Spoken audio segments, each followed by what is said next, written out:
Digital Ref for You. Hola a todos, soy David López, bienvenidos a un nuevo vídeo de preguntas y respuestas. Hoy tenemos un montón de preguntas, tenemos 40 preguntas, porque como sabéis, últimamente pues estamos cogiendo también las preguntas que nos dejáis en este vídeo de YouTube. Es decir, a partir del vídeo anterior de preguntas y respuestas, si dejáis como comentario de este vídeo vuestra pregunta, pues en el siguiente vídeo la tendremos en cuenta. Así que vamos a empezar porque, como os digo, tenemos un montonazo de preguntas. Hoy lo vamos a hacer rápido porque tenemos 40 preguntas y me he estado comiendo un poco la cabeza para hacerlo lo más breve posible. Así que a ver si esta nueva forma de hacer estos vídeos, o los haremos así cuando tengamos muchas preguntas, os convence. La primera pregunta es de Rubén Morales, que nos pregunta que qué objetivo se compra para su cámara. Nos dice que ya tiene una cámara y que está dudando entre un 35 y un 50. ¿Cuál comprarse? Pues como nos dice él, un 50 mm se queda un poco largo en una cámara APS-C. Desde mi punto de vista, creo que un 35 mm es un objetivo más versátil. El 50 mm te valdrá bien para hacer retratos, porque se convierte en un 82 mm aproximadamente. Y bueno, pues para retratos, lo que son retratos, lo que es de rostro prácticamente, o para de medio cuerpo, pues está bien. Pero yo me quedaría sin duda con el 35 mm, que se te va a quedar en un objetivo un poquito más estándar. La siguiente pregunta es de Ismo nos dice que tiene una cámara, una Nikon D3200, y que está buscando un objetivo pues para hacer fotografía de retrato.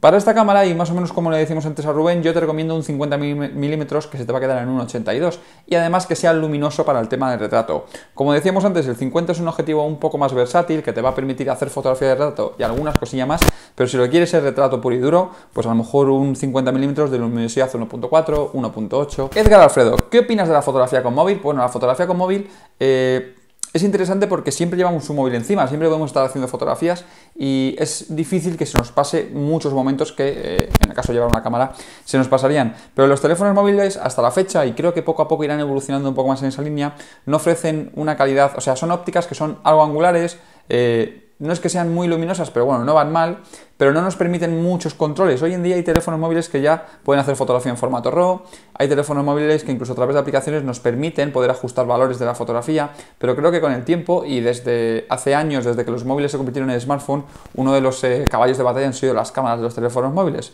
Creo que con el paso del tiempo nos iremos olvidando un poco de tantos megapíxeles, pues lo podéis haber visto ya, por ejemplo, en el iPhone 6, que tiene menos resolución, tiene 8 megapíxeles, y esto que es un iPhone 4, pues tiene 12 megapíxeles. Es algo que no parece tener mucho sentido, pero van a trabajar mucho en la línea de los estabilizadores de imágenes, de las fotografías con poca luz. Es sin duda dos de los grandes problemas de los teléfonos móviles al hacer fotografías, pero sin duda donde esté una cámara reflex, donde esté una cámara con una calidad de este estilo, que se quiten los teléfonos móviles. Mauricio Suárez nos pregunta que ¿cuál es el mejor consejo para evitar los brillos en las fotografías de retrato? Pues Mauricio, uno de los grandes, por así decirlo, trucos es la iluminación, el tipo de luz que apliques, no aplicarla muy directa, y también el maquillaje. El maquillaje tiene mucho que ver, ya que hay muchos maquillajes que tienen un pequeño reflejo, que son más grasos, y hay otros maquillajes que son un poco más mate. Normalmente con caras lavadas y no utilizando flash, utilizando ventanas de luz o colocándolas bien, pues puedes evitar mucho el tema de reflejos. Patricio Ortiz nos dice que tiene una cámara Olympus E420 y que tiene muy buenos objetivos para ella. El problema es que va a pasar a una Nikon D3300. ¿Y cómo poder utilizar estos objetivos que tiene para Olympus? Pues Patricio, decirte que las Olympus, la E420, son cámaras de micro 4 tercios que tienen un sensor muy pequeñito. Vas a pasar a una cámara APS-C que tiene un sensor más grande, así que no sé hasta qué punto podrá convertirse de una a otra. Para poder utilizarlos tienes que comprar un anillo adaptador. Hay anillos adaptadores que no deja de ser una arandela que tiene una zona como la parte de la Nikon y la parte exterior como la zona de la Olympus. Entonces pones ahí el objetivo y no enganches la cámara. Pero como te decía, al tener un sensor más grande, puede ser que tengas viñeteos en las esquinas, puede ser que las distancias focales te varíen mucho y que a lo mejor no sean tan buenos objetivos, o que no le vais a sacar tanto rendimiento en una cámara APS-C. Eso piénsalo bien antes de o bien comprar la cámara o bien de comprar el adaptador. La siguiente pregunta es de Leandro Almirón, que nos dice que se ha comprado un objetivo Ordinón de 8 mm y quiere saber un par de cosas. Uno, cómo calcular la distancia focal, porque es diferente a otros lentes de 8 mm. Y lo segundo es cómo sacarle partido a ese objetivo pues en eventos como, por ejemplo, bodas. En cuanto a la distancia del objetivo de milímetros, no hace falta que la convierta, son 8 milímetros, es decir, lo que pasa es que es un ojo de pez, tiene deformación en su lente, no es un objetivo rectilíneo. No hace falta que la calcules de ninguna forma, al fin y al cabo lo que tendrás que hacer es encuadrar, enfocar y poco más. Además, enfocar tendrás que enfocar menos porque los objetivos angulares requieren o tienen una profundidad de campo mucho mayor.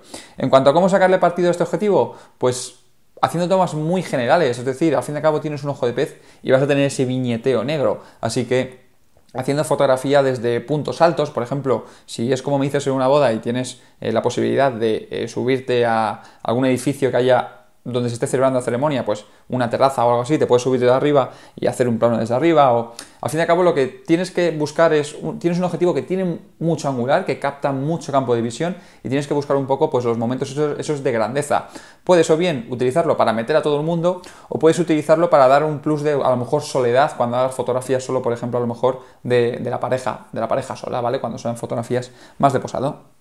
Fabrizio Caligori nos dice que se compró una cámara Pentax K1000, que es una cámara de película, con un objetivo 50mm f.2, pero que tenía roto el exposímetro, así que ha estado utilizando el exposímetro de su Nikon D5100 con un 35mm f1.8 pues para hacer las mediciones de luz y disparar. Nos dice que le ha dado bastante buen resultado, pero que quería saber si tengo alguna información de cómo hacer equivalencias de uno a otro.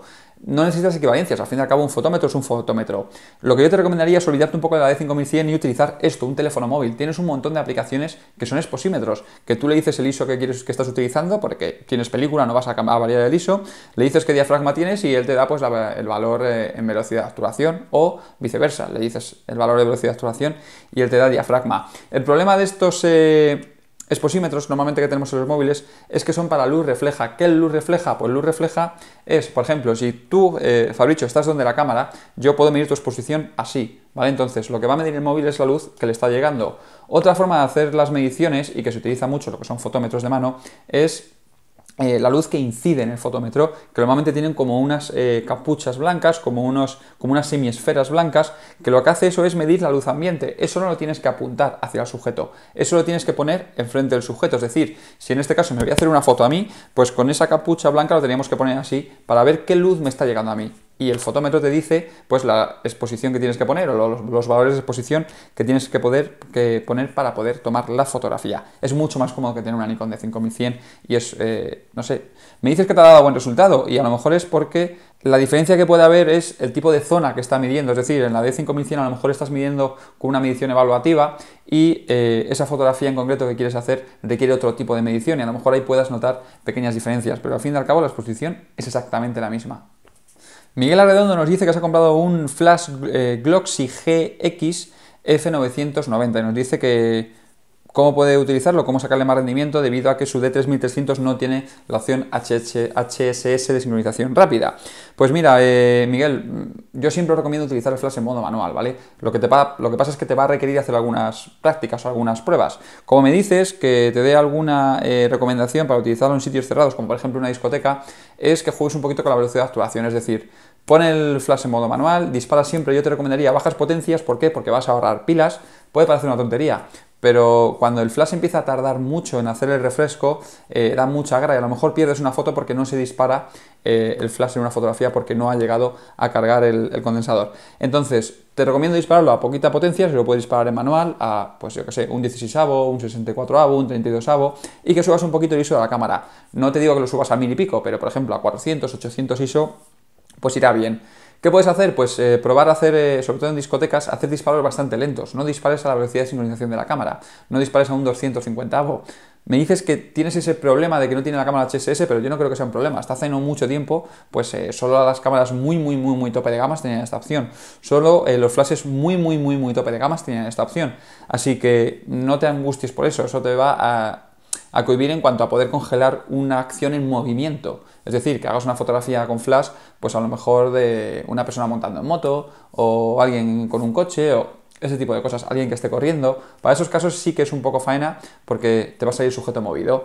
Te recomendaría, sobre todo para discotecas y tal, dispara a una velocidad lenta, por ejemplo, medio segundo, ajusta el flash en cuanto a ISO y en cuanto a luz para que te salga bien la exposición, y luego puedes jugar además con movimientos, con efectos de zoom y demás, que pueden dar bastante juego en la fotografía.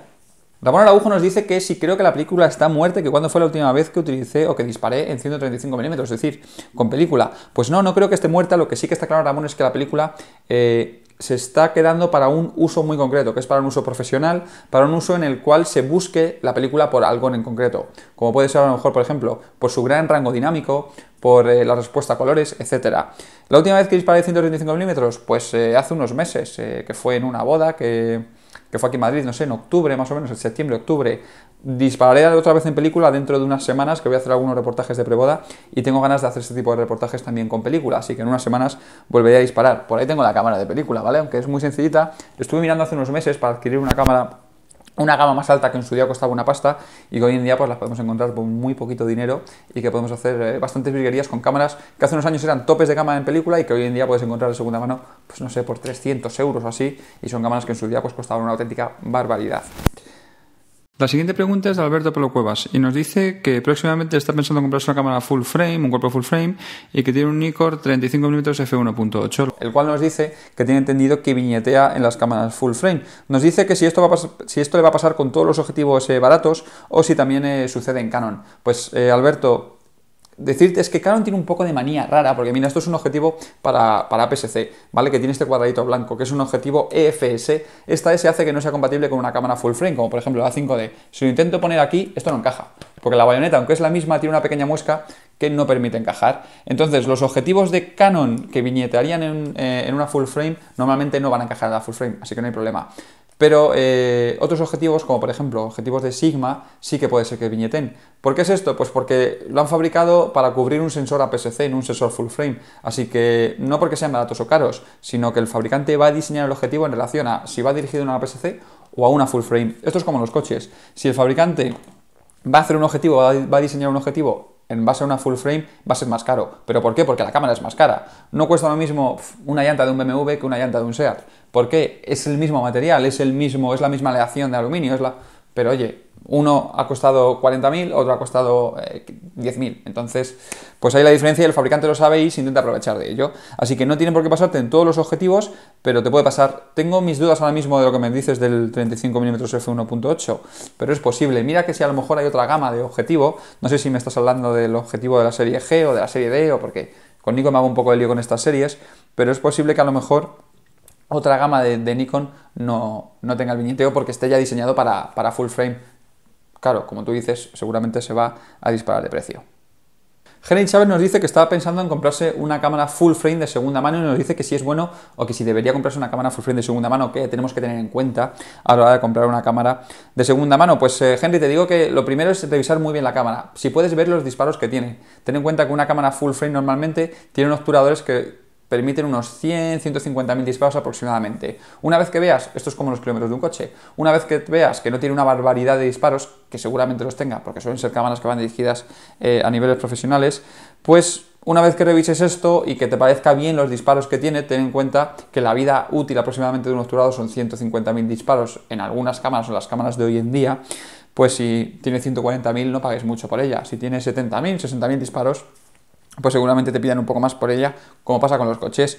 En cuanto a si es mejor invertir, como dices, en un objetivo que en una cámara full frame de segunda mano, siempre es mejor invertir en objetivos, y además en objetivos buenos, porque al fin y al cabo la calidad de una fotografía te la va a dar el objetivo. Después, según la cámara, pues tendrás menos ruido o tendrás una mejor reproducción de color, pero lo que te va a dar calidad de imagen, al fin y al cabo, es el objetivo. Ahora, si quieres dar el salto al full frame, pues hombre, no está mal comprar una cámara de segunda mano, ya te digo, teniendo cuidado con el tema de los disparos y luego con el tema de las manchas. Si es una cámara antigua, a lo mejor no tiene sistema de limpieza automática. Así que también te recomiendo que hagas un par de disparos con diafragma muy cerrado, todo lo cerrado que puedas, diafragma 22, y que dispares al cielo exponiendo bien o sobreexponiendo un poquito, y que después esa foto la veas en el ordenador y busques manchas negras. Si tiene muchas manchas negras, intenta o rebajar el precio o negociar con el vendedor y tal, porque al fin y al cabo son manchas que tiene el sensor y que tendrás que quitar tú.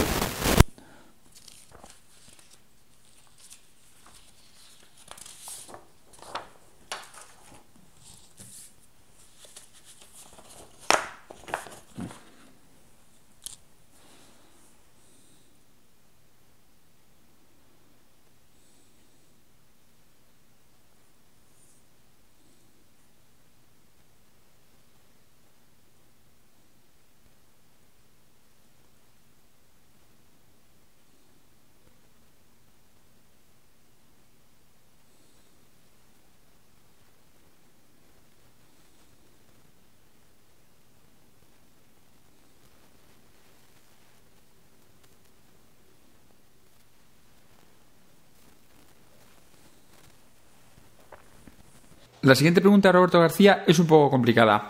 Lo que quiere hacer Roberto es una fotografía de una modelo de la playa y nos dice que quiere utilizar unos filtros de densidad neutra variable. Lo que quiere hacer Roberto es hacer una fotografía por un lado de la modelo, lo que es en la orilla de la playa, y luego quiere conseguir un efecto así como de seda de las olas, como si las olas estuviesen movidas, y para ello nos dice que va a utilizar este filtro que os digo de densidad neutra variable para hacer primero una foto de la modelo, que esté la modelo perfectamente lo que es nítida, en congelada, y luego hacer otra fotografía así la modelo, pero con una velocidad de obturación más larga para poder conseguir ese efecto de las olas y después unir las fotografías. Lo que nos pregunta Roberto es cómo conseguir la misma iluminación entre las dos fotografías. Pues Roberto, lo que tienes que hacer es hacer una buena exposición, es decir, tener que las dos fotografías tengan la exposición correcta. Si tardas mucho en hacer una fotografía y otra, pueden cambiar diferentes tonalidades de color por la temperatura de color del sol y demás. Luego eso, cuando lo unas en Photoshop o cuando hagas la edición, pues puedes regular las fotografías por separado y dejarlas lo más similar posibles. Me preguntas qué haría yo, qué aconsejaría yo. Yo te aconsejaría a lo mejor, o bien, probar a intentar utilizar algún tipo de flashes, algún tipo de ventanas. No vas a poder tener, como tú me dices, esa exposición tan larga del agua como seda. A mí es un tipo de fotografía que no me llama mucho, así que yo buscaría hacer un encuadre o algo así, pero con una exposición normal, con el agua, pues si sale congelada, pues con el agua congelada. Manuel Ángel Carmona nos dice que tiene que imprimir unas fotografías y quiere saber qué tiene que tener en cuenta para conseguir que quede lo mejor posible. Nos hace preguntas en cuanto a resolución, en cuanto a color, etc. Pues Manuel Ángel, decirte, lo importante es saber a qué resolución va a imprimir donde la vayas a imprimir. Si es una impresora, cuántos puntos por pulgada de impresión tiene. Si tiene 72 puntos, pues la fotografía con que tenga 72 puntos vale.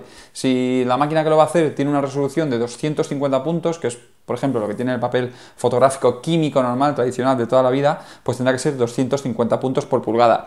Dentro de eso, pues ya tienes que ver el tamaño. Una vez que tengas 250 puntos por pulgada, si vas a imprimir a 20×30, pues tiene que tener esa resolución y luego un tamaño de 20×30. Eso te va a dar X píxeles. Si va a ser un 50×70, pues 50×70 a 250 puntos por pulgada. Eso es lo que tienes que buscar. En cuanto a la configuración de color, pantalla, etcétera, es un poco más difícil porque lo ideal sería calibrar la pantalla, hacer sacar unas tiras de prueba de la máquina que te lo va a imprimir, calibrar bien la pantalla respecto a papel, etcétera. Es un poco jaleo.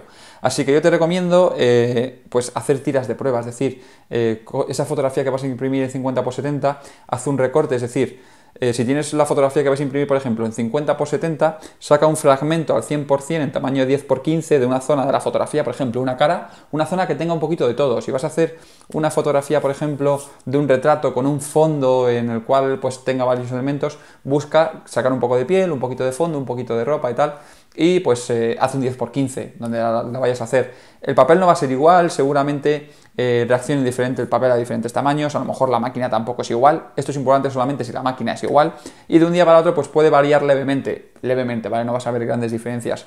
Así que yo te recomiendo eso, hacer primero una prueba en tamaño pequeño, por ejemplo un 10×15, que veas que esté bien. Si haces la prueba y está muy clara, está muy oscura, le falta color, le falta tal, pues ajustala un poquito y pide otra o ajustala y ya directamente lleva a otra fotografía. Es más sencillo que empezar a calibrar todos los equipos y todo. Jorge Redondo nos dice que valore de 1 a 10 si merece la pena cambiar una Canon 70D por una 7D Mark II. Si es así, ¿cuál comprarías? Pues Jorge, yo creo que de 1 a 10 cambiar una 70D por una 7D, joder, no sé, un 2, un 3. Es que son cámaras muy recientes y tampoco te creas que hay unas diferencias brutales entre una y otra. La 7D Mark II, desde mi punto de vista, está bastante dirigida para el tema de vídeo, tiene algunas mejoras en ese aspecto, pero es que no creo que sea una gran diferencia. Además, cuesta una pasta la 7D Mark II. Yo a lo mejor antes que una 7D Mark II buscaría una cámara a lo mejor full frame, de un precio un poquito más comedido. Por ejemplo, la Nikon D750 es una cámara que tiene un muy buen precio y además tiene bastante buenas prestaciones. Ahora, ¿entre cuál comprar? No sé, yo a lo mejor antes que comprar esto invertiría en objetivos antes que cambiar por ejemplo la 70D. Martí Oliver nos pregunta que si Photoshop se paga cada año. Adobe está pivotando en una idea de empresa, en una idea de producto que es, bueno, hay muchas empresas, que es a base de suscripciones. Entonces, una base de suscripciones anuales, tú tienes el software en la nube, entonces tú cada vez que abres el programa tienes que poner un nombre de usuario y contraseña. Eso requiere un pago mensual, no es anual, es mensual, son $10 o 10 euros al mes. Luego tienes hasta el momento la opción de comprar el programa, lo que es tacatá, a tocateja. Son programas muy caros, por ejemplo Photoshop, no estoy muy puesto últimamente porque hace años que estoy más en Lightroom, que no estoy tanto con Photoshop, y era una pasta, o sea, una licencia de Photoshop podía ser fácil, pues no sé si eran 1000 euros aproximadamente una licencia, y normalmente se paga pues cada vez que cambies el programa, en ese caso, una vez que sean programas solamente de escritorio. Como te digo antes, pues el Creative Cloud, que al fin y al cabo es tener el programa en la nube, tú lo vas pagando, cuando lo usas, si lo dejas de utilizar, lo dejas de pagar y ya está. Cuando vayas a entrar en el programa te pedirá nombre, usuario y contraseña, no te dejará porque no estás al día en los pagos y ya está. Al fin y al cabo es como una suscripción que puede ser, pues no sé, a un juego online o algo así, para que te hagas una idea. Ansel E. Mena Alba nos dice que va a cambiar una Nikon D3200 por una D750, es decir, que se va a pasar a una cámara full frame y tiene la duda de comprarla con un 24 120 mm de luminosidad f4 o comprar solamente el cuerpo, que le sale por unos $600 menos, y ese precio pues invertirlo en objetivos más luminosos. Ansel, yo te diría que funciona un poco de la fotografía que hagas. Hay gente o hay fotógrafos que un 24 120 es un objetivo muy cómodo, que es muy versátil, que para la fotografía que hace le va muy bien y que no necesita mucha luminosidad. Es decir, no tiene por qué un objetivo f4 ser malo, ni tiene por qué ser genial un objetivo de luminosidad 1.4. Va en función del tipo de fotografía que hagas. Si con un f4 te basta si te sobras, si el tipo de fotografía que haces es de fotografías con diafragmas cerrados o te gusta fotografiar con diafragmas cerrados, con más profundidad de campo, pues el 24-120 a lo mejor es una buena opción. Yo personalmente no adquiriría un 24-120. A mí me gusta más la óptica fija, óptica muy luminosa, pero por el tipo de fotografía que hago. En otros momentos es un auténtico coñazo porque tienes que estar todo el rato cambiando de lentes, pero bueno, ya te digo, eso va en función de cada uno. Ahora, por $600 no vas a encontrar un objetivo que te dé muy buena calidad, que sea muy luminoso y que además pues a lo mejor tenga zoom, que sea un objetivo, por así decirlo, versátil. Así que piénsalo bien porque a lo mejor luego adquieres un objetivo luminoso fijo y te resulta más incómodo porque estás acostumbrado a un objetivo zoom. Jimmy Gutiérrez nos dice que tiene una D3200 con un 18-105 del kit y nos dice que lleva comprando un poquito y que se quiere comprar un flash externo, que está pensando en un Yongnuo, pero que no sabe si comprarse ese flash o invertir mejor en alguna óptica fija. ¿Qué le recomiendo? Pues como he dicho un poquito antes a Ansel, que al fin y al cabo depende del tipo de fotografía que hagas. Una óptica fija te va a dar más calidad siempre que una óptica zoom, pero bueno, pues a lo mejor para el tipo de fotografía que haces pues es un poco más incómoda, sobre todo porque te requiere más estar cambiando de objetivos.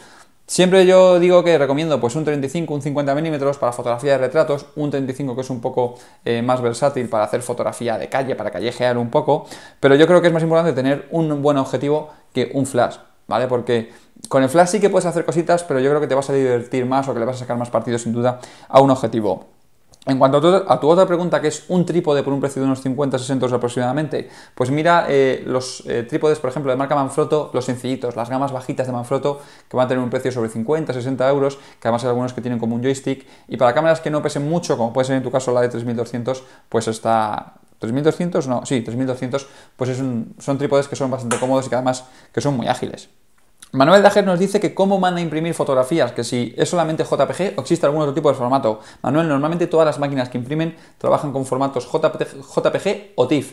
El problema es que tienes que saber bien, por así decirlo, con cuál trabaja, porque hay muchas máquinas de estas que si le llevas, por ejemplo, un TIFF, lo que van a hacer es reconvertírtelo a JPG.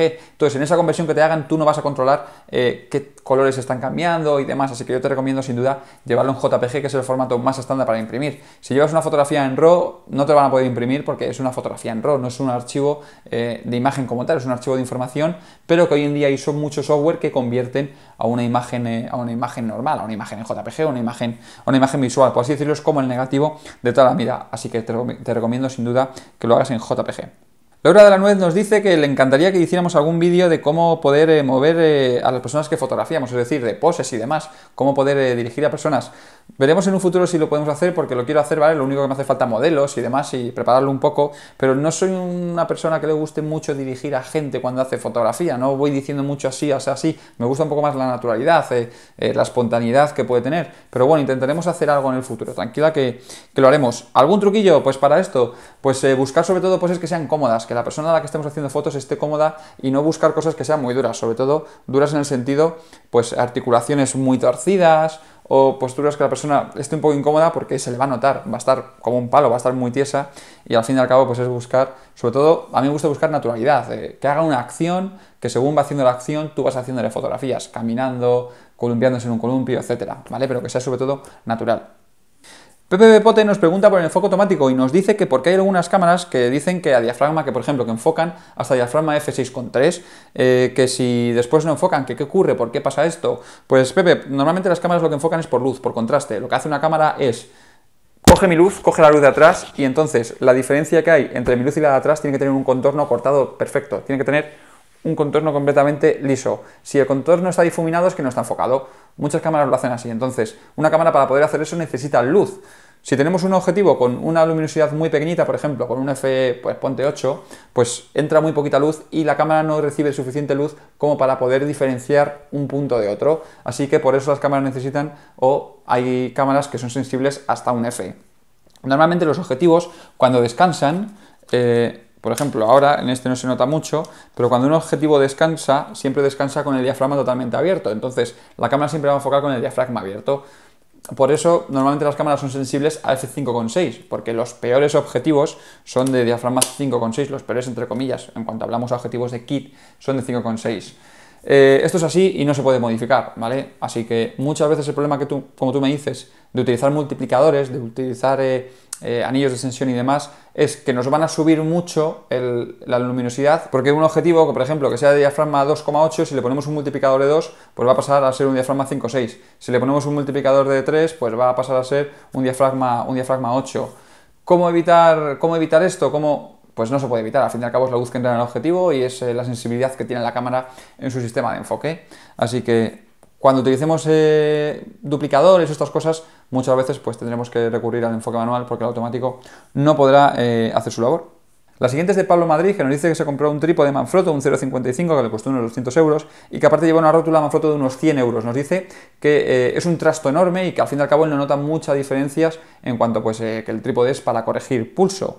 Que además de esto tiene que arreglar con un 150-600 de Tamron, que también pesa bastante, y que qué opino del trípode para fauna, que no sé si lo que quieres es que le recomiende algo. Pues Pablo, decirte que tienes un buen trípode y al fin y al cabo el trípode y la rótula, pues lo que te hace la rótula es darte movilidad, es permitirte que sea muy ágil el cambio de posturas o que haga el movimiento que tú buscas al hacer tu fotografía. El trípode al fin y al cabo para uso en fauna lo que te va a dar sobre todo es descanso, es decir, no en los trayectos que vas andando, sino que cuando plantes la cámara te va a permitir, por ejemplo, si estás haciendo fotografía y estás esperando a lo mejor en un rápido de un río a que aparezca pues un salmón o que aparezca un oso o algo así, pues lo que te va a dar es la comodidad de poner la cámara y olvidarte, entonces estar solamente pendiente de disparar.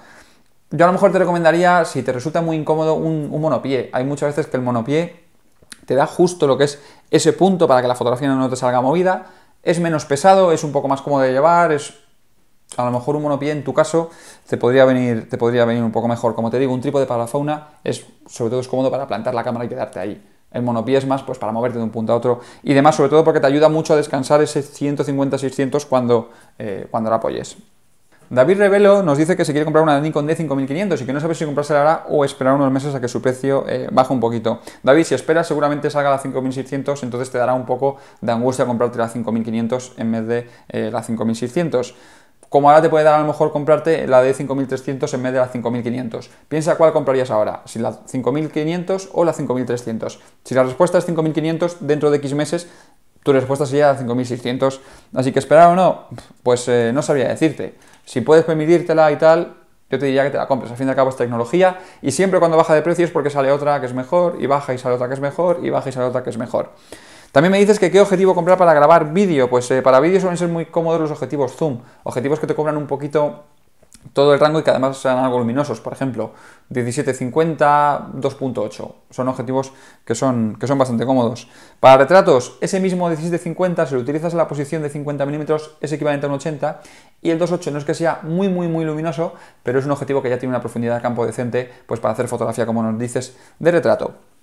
José Veloqui nos pregunta qué tiene que estudiar para ser fotógrafo. Pues José, tienes que estudiar un poquito de todo, por así decirlo, y un poquito de nada. Es decir, no hay ninguna titulación en concreto que te haga fotógrafo. Al fin y al cabo, los fotógrafos no estamos colegiados, nadie te va a pedir un título de fotógrafo como tal para ejercer como fotógrafo, porque al fin y al cabo vas a ser autónomo. Así que vas a ser tu propio jefe y tú mismo te vas a exigir que tu trabajo merezca la pena y tus clientes te van a exigir que tu trabajo merezca la pena porque son los que van a pagar por tu trabajo. Ahora, ¿qué te recomiendo saber? Bueno, pues estudiar algo relacionado con la imagen, pues ya sea bien un módulo de grado superior o alguna carrera universitaria que vaya un poco dirigida a periodismo, que vaya un poco dirigido, por ejemplo, a la fotografía o bellas artes, también un poco dirigida a la fotografía. Hay algunas universidades que ofrecen grados o que ofrecen algunos cursos de fotografía como tal, pero no sé, no me he parado a ver sus temarios, la verdad. Yo te recomiendo que conozcas un poco de todo, que hagas mucha fotografía. Y además, para ser fotógrafo es muy importante saber de marketing, saber de diseño web, saber de SEO, de todas estas cosas que tienen que ver con internet, y sobre todo marketing, porque al fin y al cabo en la vida del fotógrafo te pasas un 90% del tiempo buscando clientes o trabajando en conseguir clientes y un 10% menos haciendo fotografías, lamentablemente. Así que pues un poco de todo y un poquito de nada. La siguiente pregunta es de Diego Unicaja y nos dice que él hace mucha fotografía de paisaje, que es lo que más le gusta, y va dirigida un poco al balance de blancos, que claro, en función de que sea una fotografía de día o una fotografía de noche y demás, pues tiene que poner un balance de blancos u otro. Nos dice si es bueno utilizar los presets que vienen en la cámara, que vienen los grados Kelvin que tenemos aquí en las cámaras con la bombillita y demás, o si hay alguna manera un poco más profesional, entre comillas, de hacerlo.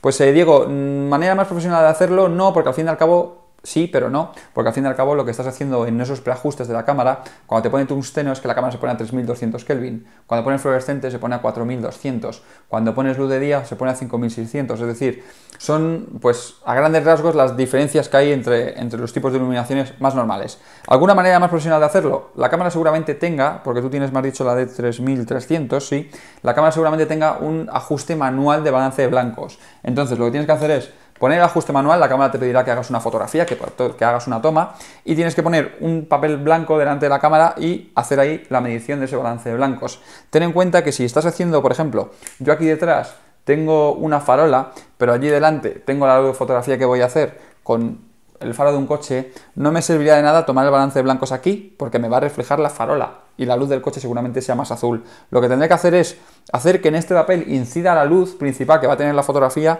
y ahí hacer la medición, ¿vale? Con esa medición te debería dar perfecto, pero bueno, al fin y al cabo, con que hagas una cosa aproximada, ten en cuenta que dependiendo del tipo de bombilla, las bombillas de tungsteno son 3200, las bombillas LED es una luz muy azulada, así que necesitarán una temperatura de color mucho más alta, 5600, 6000, los fluorescentes son 4000 y pico. En función del tipo de bombilla que utilices, más o menos ya tienes en la cabeza pues un tipo de iluminación u otro, pero la manera más pro es como te he dicho, ¿vale? Con una carta gris o con un folio blanco también te vale. A José San Gregorio lamentablemente le han robado su 5D y nos dice que, bueno, se han robado con lentes y demás, así que tiene que comprar una cámara nueva. Nos dice que sí, que ¿qué le recomendamos? Si una Nikon D80 con un 50 mm usados o una D3100 con un 18-55 de kit. José, yo te diría que partiendo de una cámara full frame vas a notar mucha diferencia con cámaras APS-C y sobre todo en el caso de la T3100 con el objetivo del kit. Así que yo te recomendaría ir a una cámara, como tú dices, seguramente pues de segunda mano. Mira a ver si encuentras en el mercado alguna cámara de segunda mano de sensor full frame. Si encuentras alguna, a lo mejor de 600 que no tenga el problema de las manchas de aceite, o a lo mejor encara una 5D a secas. Hoy en día, no sé de dónde eres, no sé si me has dicho que eres, no me pones nada. Sí, de Argentina. Decirte que, bueno, en Argentina están muy caras estas cosas, así que a lo mejor encuentras alguna 5D antigua, pues por un precio un poquito más rebajado y a lo mejor alguna óptica, pues por un precio similar. Supongo que ya lo habrás mirado, pero bueno, yo te recomiendo en este caso la D80 porque es una cámara un poquito más pro, aunque son cámaras ya antiguas, te recomiendo un poquito antes la D80 que la D3100 porque vas a notar menos diferencia respecto a la 5D. Pablo Bogado nos dice que tiene una Nikon D7100 y que tuvo un objetivo en 50 mm de Nikon, un f1.8 y que no le gustó mucho por la nitidez en aperturas grandes. Deciros que normalmente un objetivo, por ejemplo, que es de 1.4 luminosidad en 1.4, 1.8 en f2 no da una calidad excelente. La mejor calidad nos la va a dar en 5.6, diafragma 8, más o menos, ahí es donde nos va a dar la máxima calidad la óptica, con el diafragma pues un poquito más cerrado. Nos dice que probó el Sigma 50 mm 1.4 de la serie Art y la verdad es que su fotografía cambió completamente. ¿Qué opino yo? Que si creo que es que no le pilla el punto al 50 mm o es que hay mucha diferencia. Sin duda hay mucha diferencia. Pablo, estás comparando un objetivo de 200-300 euros con un objetivo de 800 euros. Cuesta casi el triple, es normal que te dé más calidad sin duda. Es un objetivo que el Sigma que viene a competir con otro tipo de objetivos, viene a competir con 50 mm profesionales, no viene a competir con un 50 mm 1.8 de la serie G como me comentas. Así que sin duda que vas a obtener mejores resultados con el Sigma que con el Nikon. ¿Pasar o no del Nikon al Sigma? Si tú has visto que el Nikon no te da la calidad que esperabas y que el Sigma sí que te da la calidad que tú esperas de la cámara, pues para adelante. O sea, no te lo pienses más, vete al Sigma. Omar Valdez nos pregunta por objetivos para una Nikon D3200. Nos dice que le gustaría algo parecido al 10-22 de Canon. objetivo muy angular. Pues, Omar, tienes objetivos en Sigma que son 10-24, 10 creo que también tiene algún 10 o 11-22, y luego en otras marcas como por ejemplo Tokina tienes un 11-16. El Tokina creo que es un poquito más económico que el Sigma. Cualquiera de ellos tiene un precio similar, son unos 500, 600 euros aproximadamente. No sé de dónde eres, pero bueno, esas dos opciones, no sé si Nikon tiene, es que Nikon tiene un 11-24 que es bastante caro, que se va muy bien a 1000 y pico euros, pero bueno, ya te digo, en Sigma o en Tokina tienes posibilidades también. Vamos a pasar ya con las preguntas de YouTube, que tenemos unas poquitas, y ya terminamos con esta entrega de preguntas y respuestas número 24. La primera pregunta es de George, y nos dice que está pensando en comprarse un objetivo Sanyan de 12 mm, f2.8 ED AS NCS, y nos dice que qué tal esta marca. Bueno, pues George, estos objetivos están, desde mi punto de vista, muy pensados para la grabación de vídeo. Te van a valer perfectamente para hacer fotografías. La pega que tienen es que no tienen enfoque automático. Es la pega que yo le saco a Sanyan. Pero bueno, es un objetivo angular y para fotografías a lo mejor de paisaje y demás está bien, porque además tiene unos precios bastante comedidos. Así que no son malos objetivos, no dan mala calidad. La única pega que tienen es lo del enfoque manual, y que están muy pensados para la grabación de vídeo por el tema del enfoque manual. Punto. La siguiente es de Dani Herrera y nos hace una pregunta interesante sobre cómo controlar los disparos de la cámara. Una cámara tiene un ciclo de disparos normalmente, como os he dicho en una pregunta que nos hacían antes, de unos, pues dependiendo del modelo, a lo mejor de 70.000, 100.000, 150.000 disparos. Estos son disparos de foto. Normalmente las cámaras reflex no cuentan la grabación de vídeo como disparos en sí, y como nos dice Dani, o como nos pregunta Dani, sí que afecta bastante a la cámara. Tened en cuenta que, por ejemplo, este vídeo, que lo estoy grabando con una DSLR, el espejo se va a tirar levantado alrededor de pues 1 hora, 2 horas. Entonces todo el sistema de muelles y demás, porque esto está pensado para estar abajo, pues está forzado. El desgaste y demás, hombre, no tiene por qué ser algo terrible. Al fin y al cabo, puede ser un poco más terrible desde mi punto de vista, pues a lo mejor para el tema de manchas. En caso de que se caliente mucho el sensor, puede acabar condensándose alguna mancha dentro del sensor, que esto sí que puede pasar. Sobre todo pasa a gente que hace fotografía de paisaje con exposiciones muy largas, con muchas exposiciones, con sensibilidades ISO muy altas, pues que el sensor se calienta bastante y que al final con muchos disparos salen con unas pequeñas manchas en el sensor, que no se pueden limpiar porque son del calor, son manchas de condensación que están dentro de los filtros. Entonces, ¿cómo contar esto? No puedes contar los disparos, pero no puedes contar los vídeos que ha hecho y demás. Pero bueno, tampoco creo que debas preocuparte muchísimo por este aspecto, ya que, bueno, al fin y al cabo, yo esta cámara que utilizo, llevo años utilizándola y todavía sigue grabando perfectamente, así que tampoco os volváis muy locos con el tema de los disparos y del vídeo y demás. Santi Velázquez nos pregunta si Nikon está pensando en cambiar el Nikon 50mm f1.4 próximamente, porque está mirando para comprarse uno. Pues Santi, hasta el momento yo no sé nada, no he visto además ningún rumor en esa dirección. Sí que está claro que Sigma está haciendo muy buenos objetivos f1.4 de 50mm, de 35mm, de 85mm, y sí creo que las marcas se vayan a poner las pilas en cuanto a los objetivos. Tengo también que estamos viviendo una guerra de megapíxeles en cámaras topes de gama, que son unos objetivos que van muy dirigidos a estas cámaras. Así que es posible que en un futuro la marca renueve el objetivo. Ahora, lo renovará porque lo dotará de una resolución mayor, o le pondrá estabilizador de imagen, o mejorará el estabilizador de imagen, alguna cosa de estas, y encarecerá el precio. Es decir, si el objetivo ahora cuesta 1.100 euros, el nuevo no va a costar 1.100. Seguramente cueste 1.400, 1.500, y el que ya había, pues no verá revisado su precio de manera sustancial. A lo mejor tiene una pequeña rebaja y tal, pero no esperes grandes ofertas porque salga un modelo nuevo. Como en el caso que hablaba antes, creo que era Pablo, pues yo te diría que mires otras opciones en otras marcas, como por ejemplo Sigma, que tiene un 50mm f1.4, que la verdad es que está muy bien y da bastante buena calidad. La siguiente pregunta es de un ortodox, creo que se pronuncia así, y nos dice que si sería correcto utilizar un objetivo macro 100mm en una cámara APS-C. Pues sí, ¿por qué no? Lo puedes utilizar. Además, ten en cuenta que lo bueno que tienes es que vas a ganar un poquito en distancia focal, vas a tener un 120, 130 milímetros aproximadamente, lo cual pues te va a permitir hacer otro tipo de fotografía, a lo mejor un poquito más cerca de algunos bichos que normalmente a lo mejor se llegan a asustar con una óptica de 100 milímetros. El 100 milímetros es un objetivo macro que está pensado para fotografía. Yo siempre digo, los macros hay dos, uno para cosas vivas y otro para cosas muertas. Las cosas muertas no se van a asustar, así que puedes utilizar un 50 o un 60 milímetros, siempre y cuando no busques solamente por aspecto, ¿vale? Por lo plana que sea la imagen. Y luego tienes los 100 milímetros que van más en la línea de cosas vivas, que por ejemplo para bichos y demás, pues para evitar que se asusten porque tengas que acercar mucho la cámara a ellos. Así que sí lo puedes utilizar perfectamente, ¿por qué no? Vas a ganar un plus de distancia focal y además es un objetivo que el día de mañana te valdrá por si das el salto a una cámara de sensor completo. Nayib Agudelo nos hace la siguiente pregunta. Nos dice que está pensando en comprarse un anillo inversor, que es para hacer pues, objetivos que a lo mejor son zoom, objetivos normales, pues para hacer los macros, dándoles la vuelta, utilizándolos al revés. Y nos dice que cuál sería mejor, un 50mm 1.8 o un 28-90 también de Canon. Pues yo casi todos estos inversores los he visto siempre con ópticas zoom. No sé si porque la gente los desmonta, los descuajaringa, porque le da igual estropear un objetivo a lo mejor de hace muchos años, una óptica zoom antigua de una óptica estas de kit, o porque realmente dan un mejor resultado. No sabría decirte porque no es una óptica que normalmente utilice. Lo que sí sé decirte es que casi siempre los he visto con ópticas con el 28-90.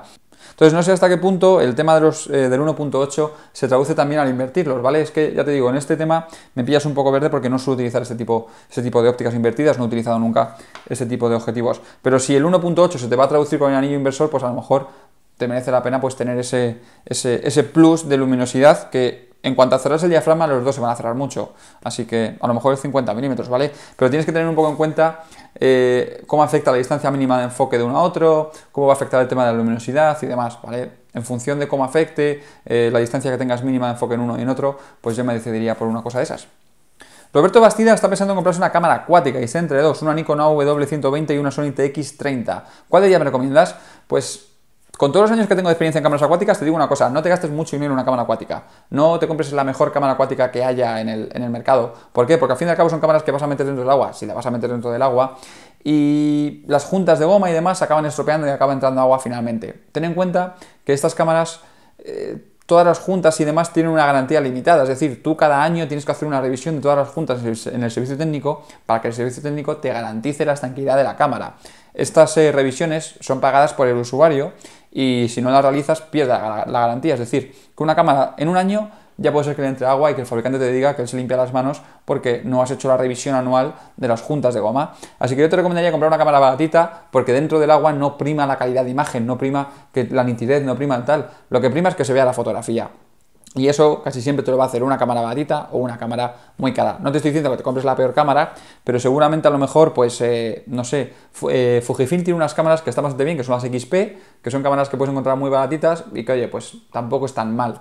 Si no, también puedes valorar la opción de una GoPro. Es una óptica muy angular, eso sí, pero bueno, te va a servir también para otras cosillas, ¿vale? Que son interesantes. Pero te digo, yo te recomendaría no gastarte mucho dinero y comprarte una que veas que te da lo que tú quieres en el tema de vídeo y demás, pues si la vas a utilizar en otras condiciones y simplemente eso, no gastarte tampoco mucha pasta porque seguramente en 2 o 3 años la cámara esté mojada.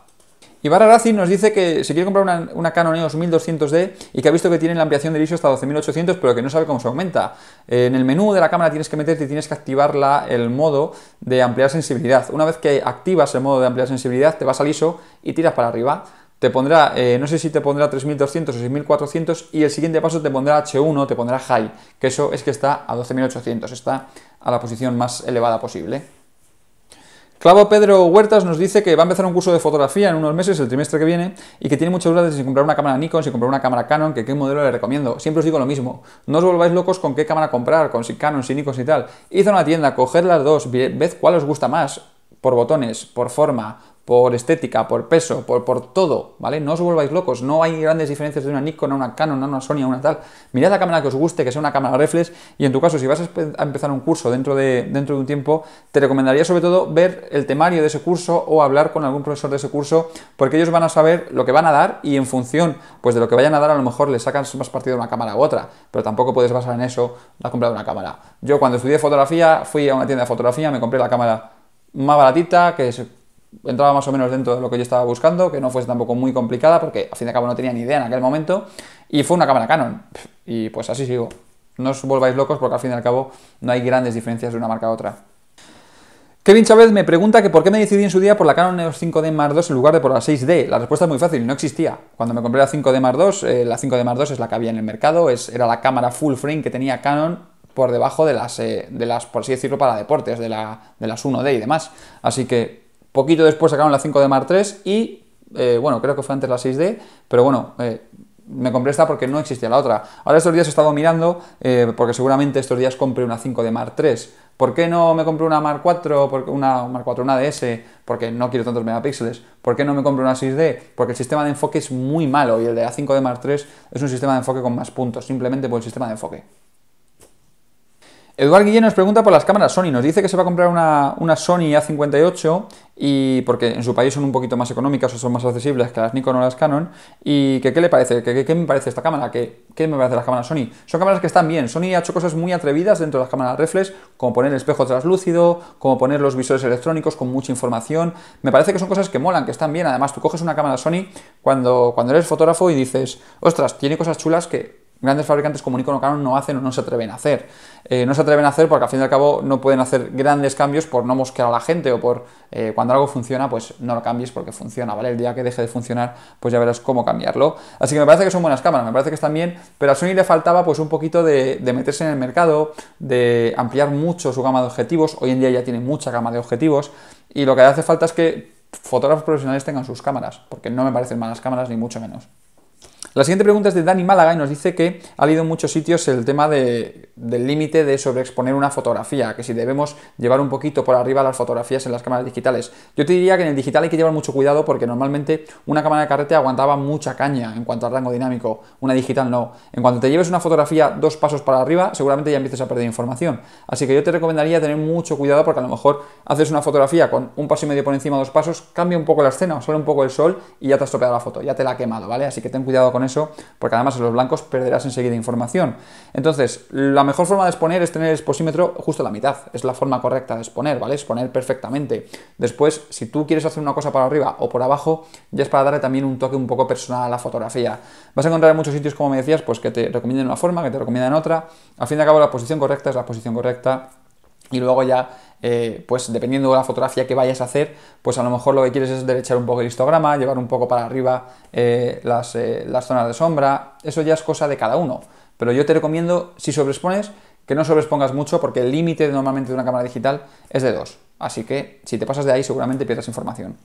Daniel Aguado nos dice que está dudando entre un objetivo 1750 f2.8 estabilizado entre Sigma y Tamron. ¿Cuáles son sus pros y sus contras? Yo conozco más el 1750, el 2.8, porque es un objetivo que la verdad es que he vendido más y que he tratado más con ese objetivo. Me parece un objetivo que está muy bien, aunque el enfoque me parece un poco alocado, me parece un poco rebelde. Hasta hace no mucho tiempo no me gustaban los objetivos Sigma, sobre todo por su aspecto, ese aspecto áspero que tenían, como de ese baño de polvo que les ponían por encima. Y personalmente me gustaba un poco más el diseño de la óptica Tamron. Además creo que en precio también estaba un poquito mejor. Aunque te estoy hablando del objetivo, creo que no está estabilizado, ¿vale? Yo te estoy hablando de ese. No sé si ahora Tamron tiene otra versión estabilizada o si tú estás mirando un objetivo en particular que sea estabilizado. Con una luminosidad de f2.8, como decía antes, pues te vale también un poco para retratos, para hacer vídeos, La verdad es que es un objetivo bastante versátil.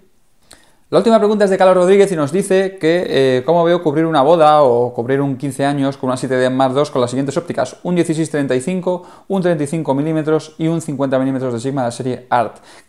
Nos pregunta que si creo que le faltará algo de rango para cubrir esto. Carlos, yo normalmente las bodas y todo esto lo cubro con un 35 y un 50, punto. Además en full frame, es decir, tengo dos opciones de óptica, no llego hasta un 80, como es tu caso con el 50 mm, y no noto que falte nada más, la verdad, no me noto que necesite otra óptica más.